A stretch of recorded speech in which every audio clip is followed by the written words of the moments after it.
I saw this hat in Florida. It said Trump 2020 because fuck you twice. And I thought, yeah, that's exactly right. It's because there's this perception on the part of the working class, perhaps particularly among working class males, and maybe even more particularly among working class white males, that the progressive types that hypothetically stand for the oppressed have nothing but contempt for them. And the attraction to Trump was, yeah, here, have some of this. I feel that every once in a while I'll go back to my hometown, Red Bluff, California, and I'll talk to people and I can feel this. I'll tell them I grew up here. This is my hometown. And whenever it comes up, so what did you end up doing? I'm honest. And I say, I ended up going to Yale or Cambridge or whatever, but I'm always very quick to follow it up with, but I enlisted in the military. This is sort of my protection.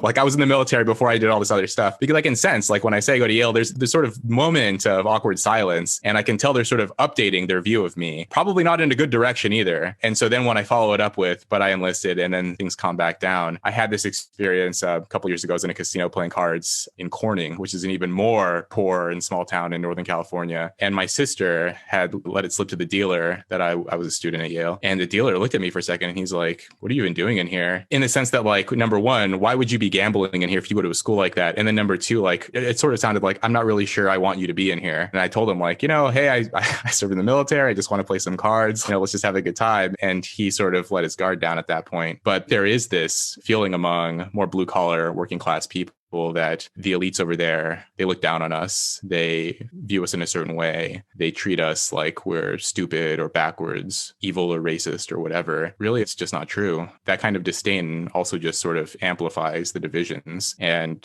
that is something that I'm also trying to highlight to elites as well.